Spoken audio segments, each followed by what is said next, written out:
States of America, and to the republic for which it stands, one nation, under God, indivisible, with liberty and justice for all. Public presentations.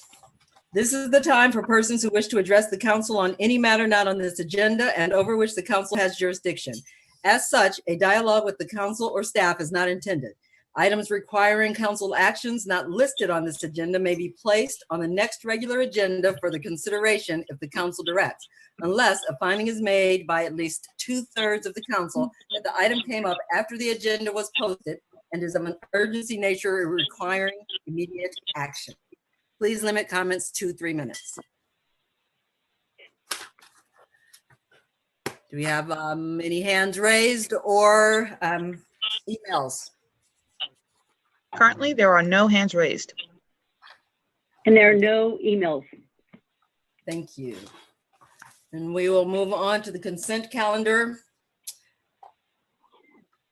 Would any council member wish to remove an item from the consent calendar?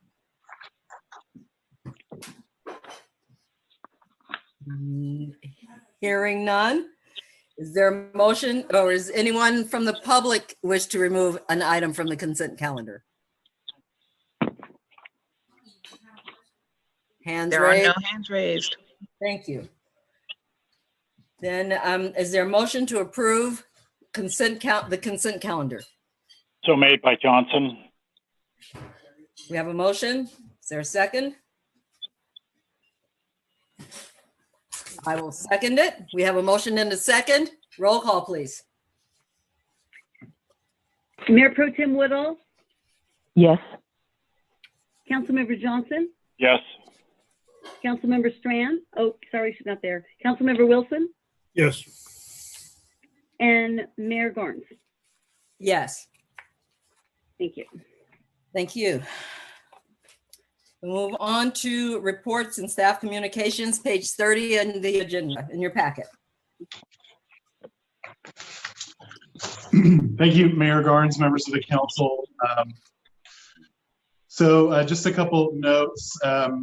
We did receive word from the High Rock Conservation Camp that they plan to begin depopulation of the facility immediately, which means that they're not going to be available in the future for various city projects. The council may recall we occasionally, periodically use High Rock to do weed abatement type projects and that sort of work.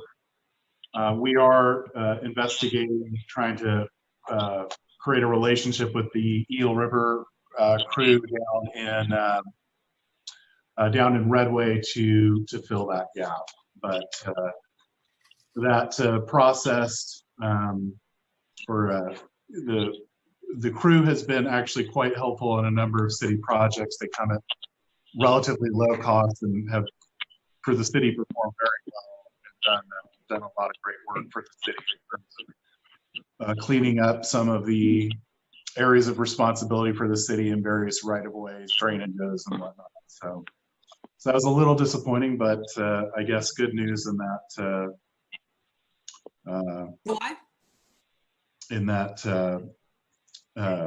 the facility, I guess there are less inmates to house there. So staff is working with GHD on additional grant opportunities for pre-disaster mitigation funding, including the Redwood tank up at the Douglas tank area, fire hydrants, upgrading of fire hydrants, realignment of the water line between Metropolitan and the city's main distribution grid, as well as power resilience at wastewater lift stations. So these are all projects that we've been working on through the Prop 1 water grant. However, the financing available to do some of these projects is limited, and so the disaster mitigation funding provides a good opportunity to get some of these projects done if we're awarded funding.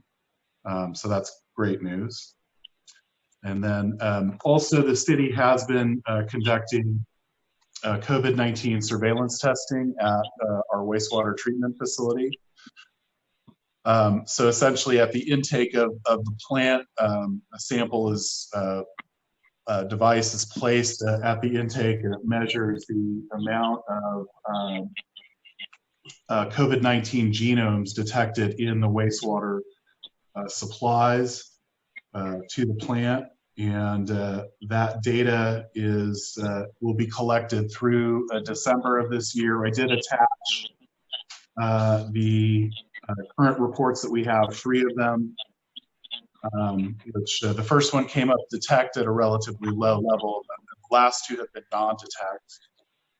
However, that should not, come as a indication that there's no COVID-19 in the city of Rio Dell. There's multiple metrics that the public health department uses to gauge that level, and we're expecting to have some updates over the next week or 2 in terms of our testing and in terms of Rio Dell's numbers from the health department. So we have been forwarding all of that information on to the public health department and working with them to interpret the data. So all of that is attached to the report for the council's perusal. And certainly Derek Taylor is also on the line to answer any other additional questions on the testing. And with that, I'll go ahead and return it to the council and see if there's any other questions or questions for staff. Thank you. I will start with Mayor Pro Tem. Do you have questions for staff? Yes, one for the city manager. Can you give us an update on the community service officer? Yeah, so, and actually, maybe is Jeff on the line? Okay, so basically we have a start date identified, and so we're hoping to have the position enrolled here shortly. Is the start date fairly soon? I believe so, yeah, before the end of the month. Okay, thank you. And Jeff's not on, so that went my other question. So I'm done. Thank you. Councilmember Johnson? Thank you, Mayor Garnes. I wanted to shout out a big thank you to Sergeant Bouchain and Chief Connors for their diligent work in the murder trial of Johnny Mac Renfro, who was murdered in the city about 16 months ago, and the conviction for first-degree murder of Demetrius Coleman. A bad guy is going to get sent away for the rest of his natural life, it sounds like, and our police shined extremely well in that trial, and they deserve more than just a thank you from one council member, but I guess that'll be a start. Thank you, Mayor Garnes. Thank you. And I think we would all agree. I also would thank them as well. I think as a council, we will be doing that. Councilmember Wilson? Yes, I can concur with Councilmember Johnson on congratulating our police department, and I've always felt that that's one of the main reasons that remain a city is for the police department, and that's also my understanding why the city was became a city in the first place, was so that we would have a police department, and it's certainly a privilege and an honor to have that staff working for us.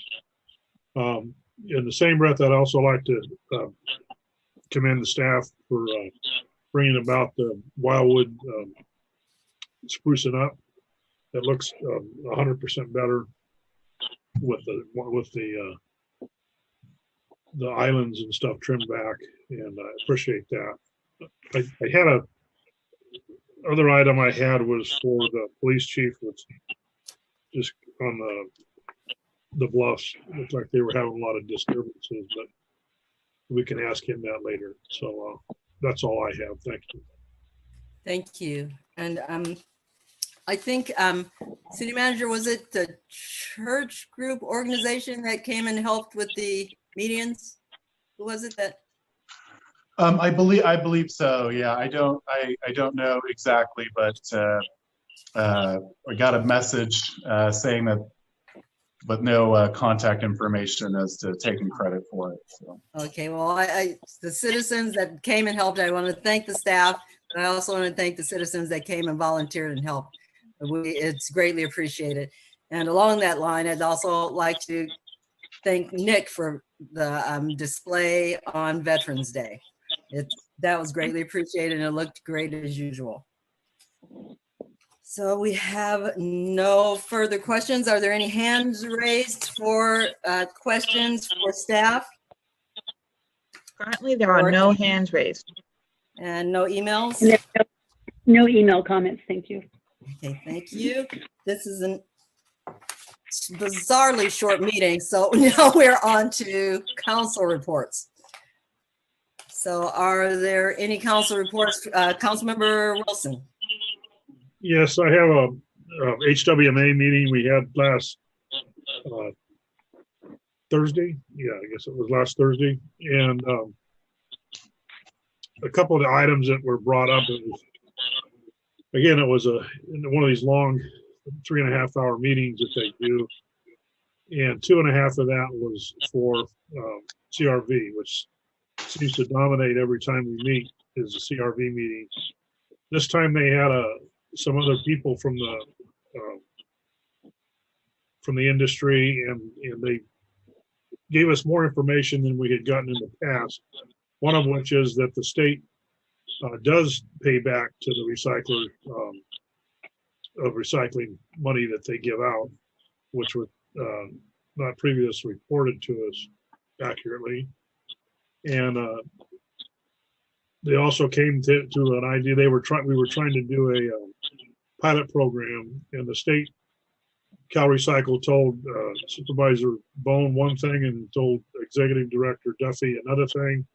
And then in the meantime, they awarded the pilot program to someone else. So that kind of ended that project. And the way it currently stands is there's no plan to open up CRV in Humboldt County in the near, probably for a long time, to purchase back your CRV. The other item they told us about, gave us a forewarning, was that as of January the 1st, treated wood, like pressure treated lumber, will be considered hazardous waste by the state of California. So it can't be accepted at the HWMA or at the transfer stations. Can't go into green waste. If they see it, they'll reject it, and you're going to have to deal with it yourself. And the third item is the Director Duffy officially announced her resignation, that she's going to be resigning. And we're in the process of recruiting a new executive director, and she's going to stay on until we do that. Other than that, I have nothing else to report. Thank you. Councilmember Johnson? No report, Mayor Garnes. Thank you. Councilmember Mayor Pro Tem Woodall?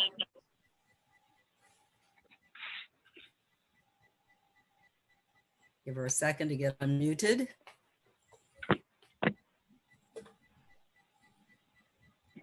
She's almost here. I can feel it.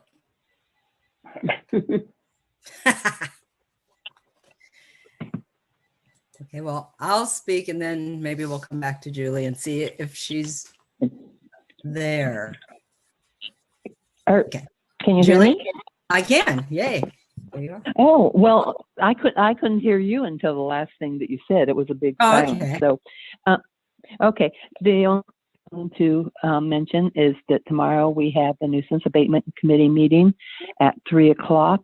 And if anybody's listening that would like to call in and make a public comment, you can call the office and they will give you the phone number and the ID number, and you can call in to make comments or go ahead and listen to the meeting.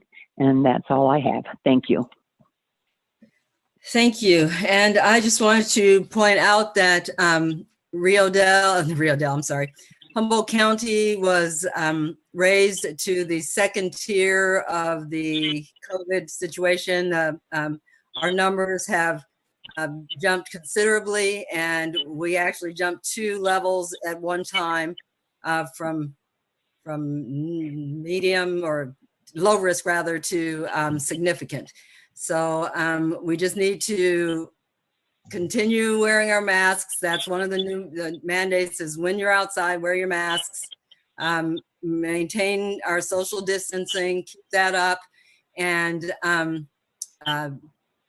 limit our gatherings indoors, and just do everything possible to keep this thing under control in Humboldt County, because we don't have a lot of hospital space. And so we want to keep what we have open for hopefully things other than COVID. So that's what I want to say. I wish everyone a happy Thanksgiving. And I wanted to thank staff for everything that they've done. I want to thank staff for all of the work that was put in for the road works. I think we are making strides, and I look forward to, moving forward on that. So thank you very much. Happy Thanksgiving. And is there a motion to adjourn? So moved by Johnson. We have a motion. I'll second it. We have a motion and a second. Good night, everybody. Good.